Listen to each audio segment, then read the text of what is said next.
Sadhguru Nath Maharaj Ki Jai. Welcome to Jagdambe Reads the Holy Books of India, Mahabharata72. As you may remember, Vyasa told the Pandavas to dress in tree bark, mat their hair, and he'd meet them in Ekachakra. Yudhishthira had decided early in life never to say no to the commands of an elder. Vyasa was their grandfather. He knew what was good for them, with their minds troubled about the uncertain future, but with a strange sense of peace in their minds. The Pandava princes and their mother proceeded towards the unknown city called Ekachakra. Chapter 30, Ekachakra and the Killing of Baka. They passed many beautiful spots and rivers. They reached Ekachakra. There they stayed in the house of a Brahmin. They earned their food by begging. The people in the city were intrigued by these silent Brahmin youths who did not look like beggars.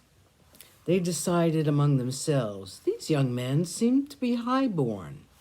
They do not seem to be fitted for this life. Perhaps they are here for some unknown reason. They are perhaps disguising themselves for fear of something or someone.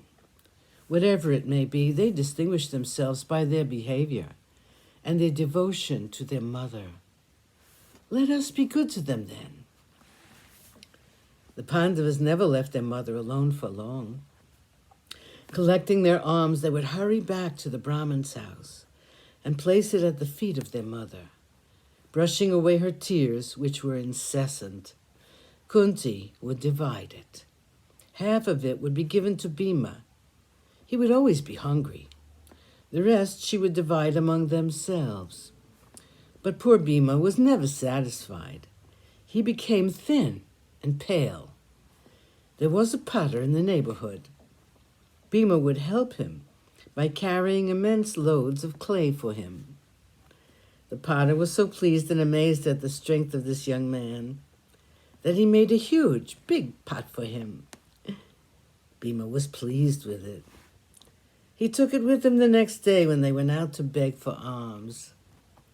The people smiled indulgently at him and his enormous begging bowl, and filled it up with tasty food, which they had prepared in their homes. One day, Bhima was at home, alone with his mother. The others had gone out. These two were talking about things in general and about the Kauravas in particular. Suddenly, they heard the sound of weeping from inside the house. They listened and found that the Brahmin who had given them shelter was talking to his wife, and they were both weeping. Their curiosity was aroused. They listened more intently, but could not make out anything. They only knew that the Brahmin and his wife were in trouble. Kunti said, "They have been so good to us. They have given us a home when we were without a home. If it is possible, we must help them when they are in trouble. Bhima, you stay here. I will go and find out what is troubling them." The Brahmin had a son and a daughter. The son was just a child. They were all talking together. Each was saying, "I will go." Kunti could not make out what they were talking about.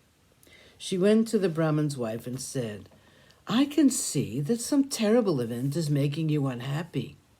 My son and I could not help but overhear you. If you can tell me your troubles, we will try to help you." The Brahmin looked at her and said, "You are indeed kind.